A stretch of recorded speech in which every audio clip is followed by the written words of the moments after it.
Today, I'm going to share with you a ghost story from ancient Egypt, and I guarantee you've never heard this one before, which is a shame because it may just be the most cosmically fitting ghost story ever told. Not because of its specific content, but because of what fate itself had in store for this story. Make sure to stick around for the end of this video because you won't see the end of this story coming. And unless you want to be haunted by an ancient Egyptian lieutenant, you better like this video right now. Thank you for joining me for part 1 of my series, The History of Ghosts.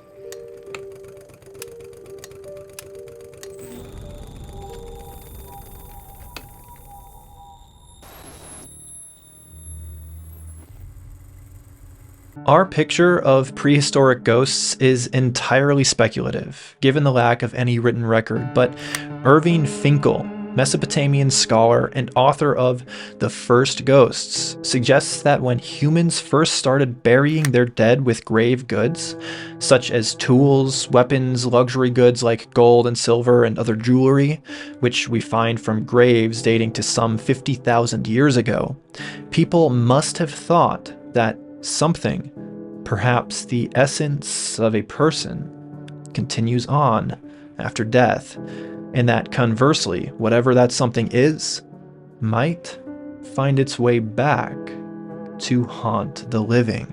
Finkle's suspicion proves correct when considering the large swath of ancient ghost tablets found in the Middle East from ancient Mesopotamia during the dawn of written history, around 2000 BC, some 4,000 years ago. Clay tablets listing spells, rites, and rituals of all kinds were used by the priestly class to ensure the spirits of those dead didn't return to torment the living. It was a real problem, and one of grave concern, and not just for the overly zealous ancient Egyptian ghost hunters, but for major political figures, kings and priests, and sometimes, despite the priests' best efforts, those spirits of the deceased, those ghosts, returned anyway, which is where ancient Mesopotamians would require the assistance of an exorcist.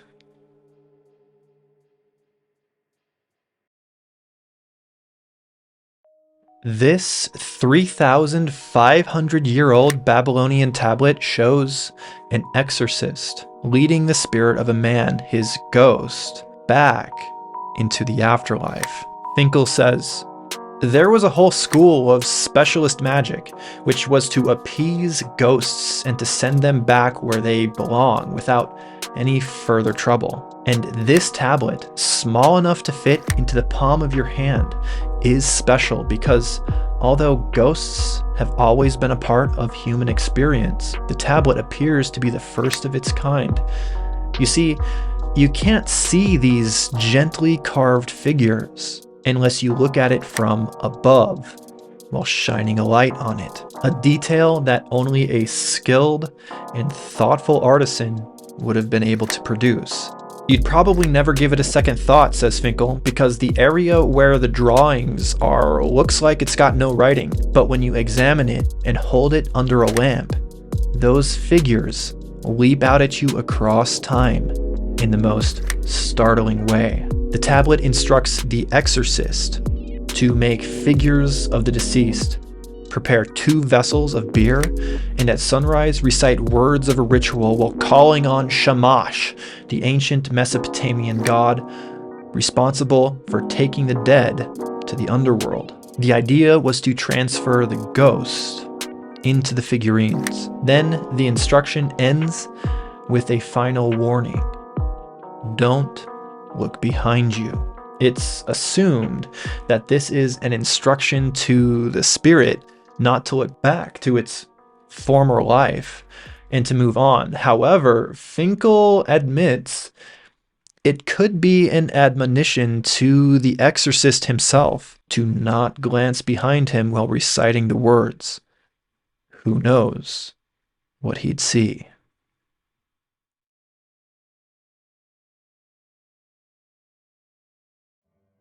From a war text from the ancient Assyrians, a brutal race of warriors, we get a sneak peek at the political invocation of ghosts, showing us just how ingrained the idea of an afterlife was for all ancients of the Fertile Crescent. On an inscription in the Great British Museum from this tablet dating to 643 BC, we find that Ashurbanipal, a warrior king of Assyria, attacked with brutal precision and destroyed an Elamite city. Ashurbanipal says of his victory, "I destroyed and demolished the tombs of their kings, earlier and later, who did not revere Ashur and Ishtar, my lords, and had disturbed the kings, my ancestors. And I exposed them to the sun. I took their bones to Assyria and prevented their ghosts from sleeping, and deprived them of funerary offerings and water pourings." To these ancients, the political world and the spiritual world were intricately interwoven, and to disallow the dead of one's enemies, especially their kings, to sleep in peace, was the ultimate disrespect. 20 years later, King Ashurbanipal was dead, and the Elamites exacted their revenge.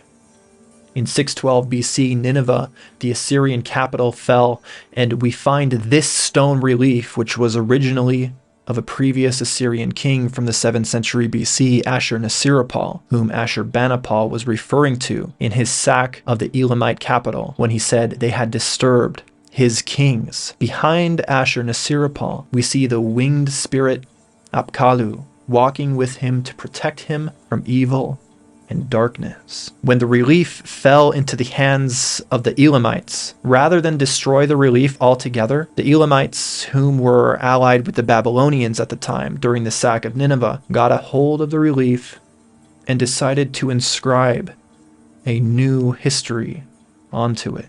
First, they blinded King Ashur-Nasirapal of the Assyrians by gouging out his eyes, illustrating his ignorance. Then they severed his hand, which indicated that although he once wielded great power, he was now rendered powerless and weak. They cut the string of his bow, rendering it useless so he could no longer win a war or even hunt for food. But what they did then, this striking addition, comes to us by way of an on-site military engraver who, just moments after Nineveh fell, engraved into the original stone relief this spectral image of an Elamite king. This Elamite king was facing toward the conquered Assyrian king Ashur-Nasirapal, staring him in the eyes. He stood in front of him, blocking his way forward, effectively damning him for all eternity. Finkle says that the figure looks spectral to our eyes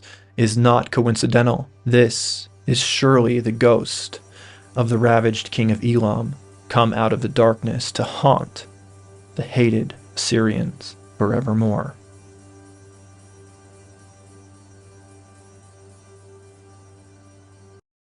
It's said that ghosts have unfinished business. They are incomplete. The restless spirit of one Egyptian lieutenant, Nebuchadnezzar, who lived around 2000 BC, has the unfortunate problem that not only his soul, but also his story, his legacy, may never be finished. You see, in the early 1900s, 4 ostraka, or potsherds, were discovered in Deir el-Medina near Thebes in Egypt. Each shard is housed today in a different museum, one in Paris, one in Florence, one in Vienna, and one in Turin. And although they are separated in space, if you piece these potsherds together, a coherent story appears out of the ether, as if from an ethereal realm, similar to how Nebuchadnezzar comes back from the dead in this story. But even when all 4 pieces come together, the story unfortunately is fragmentary. And I will read you the story, word for word, at the very end, right before I end this video. So stay tuned to the very end. This Egyptian story is known simply as a ghost story. And it goes like this. A high priest, Amun-Konsemhab, was out working in the necropolis, probably officiating in the temple of Amun-Ra, king of the gods. After he had finished his duties in the temple, on his way home along the highway of the kings, he was suddenly approached by a troubled man who came out of the shadows of the tombs. And if this happened to you or me, we'd probably be terrified. However, Consemhab quickly realized that this was not a material human, but a spirit who sought his aid. And so Consemhab, startled at first, composed himself and took note of the spirit, communed with him on the highway, and inquired into what he sought. He asked, "What is the purpose you appear to me, and why do you linger in this life?" The spirit answered, "My tomb has fallen, and no one remembers me, nor where I'm buried, and offerings have ceased. My body is exposed in the wintry wind. I am hungry without food, and I may cease to exist very soon. I shall soon be lost because my soul has no home to contain it." Consemhab listened to the spirit's sad tale, and his bosom was stirred with compassion, and he vowed he would do everything he could to help this unfortunate soul. But he needed to get home first, to pray and to plan, and so Consemhab continued on his journey to his house, and upon getting home he called upon that august spirit to appear again, saying, "I will provide you with all sorts of good things when I go to the west side." Consemhab then went up onto his roof, and he invoked the gods of the sky and the gods of the earth, southern, northern, western, and eastern, and the gods of the underworld, saying to them, "Send me this august spirit." And the spirit appeared again and stood before Consemhab. "Please tell me your name," Consemhab asked. "Your father's name and your mother's name, that I may offer to them and do for them all that is to be done for those in their position." The august spirit then said to him, "Nebuchadnezzar is my name, Ankam is my father's name, and Tamshash is my mother's name." To which Consemhab replied, "Tell me again what is troubling you, and who were you in life?" Nebuchadnezzar then spoke at length. "When I was alive," he started, "upon the earth, I was overseer of the treasury of King Mentuhotep, and I was a lieutenant in the army, having been at the head of men and nigh to the gods. I went to rest in year 14 during the summer months of the king of Upper and Lower Egypt, Mentuhotep. He gave me 4 canopic jars and my sarcophagus of alabaster, and he had done for me all that is done for one in my position. He laid me to rest in my tomb, with its shaft of 10 cubits. See, though, the ground beneath has deteriorated and dropped away. The wind blows there and seizes my tongue." Ammon Consemhab listened with tears in his eyes to this lost soul's plight. "How badly you fare without eating or drinking, without growing old or becoming young, without seeing the sunlight. Darkness is in your sight every day." "I will help you," he said. "I will allot 10 of my servants devoted to you in order to pour libation waters for you, and I will have a sack of emmer delivered daily to be offered to you." But to Consemhab's surprise, even though Nebuchadnezzar appeared to him for relief, he also doubted his ability to help. Nebuchadnezzar said, "What am I to make of your promises? Of what use are the things you would do? Unless a tree is exposed to sunlight, it does not sprout foliage.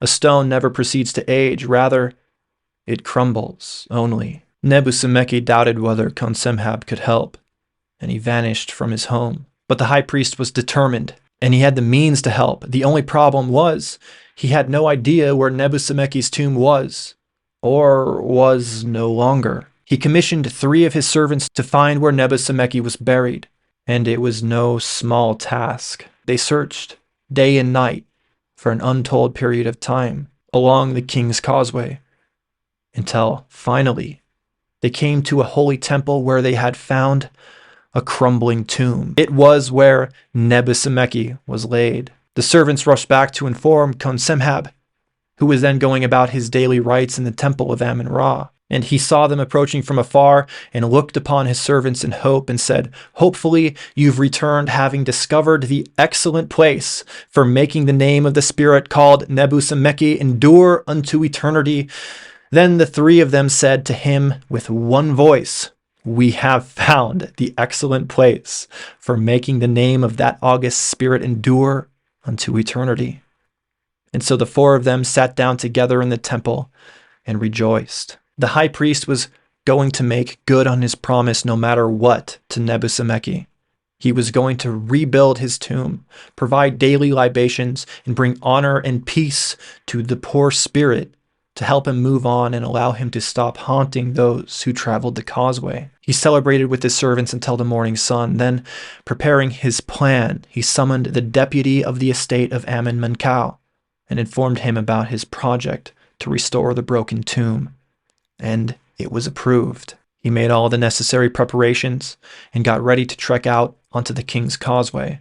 But the stretch of which Nebuchadnezzar's tomb was in a particularly lonesome and long-forgotten area. So he needed to get some rest for the long journey.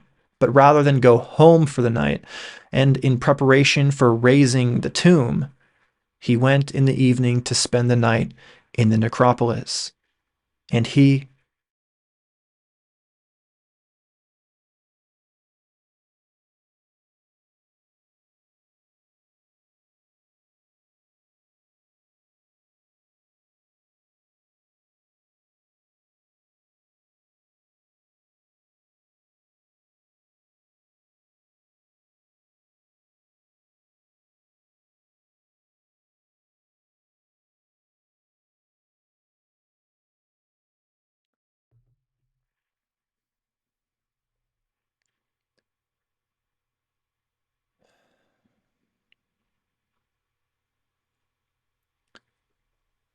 the high priest, Ammon Consemhab, spent the night in the necropolis, and he dreamed of heavenly visions, where he and Lieutenant Nebuchadnezzar's friendship was eternally solidified. He woke early in the morning, before the sun shone on the Egyptian plains, and gathered his servants, and made the long voyage along the King's Causeway to where Nebuchadnezzar's tomb lay, shattered and broken.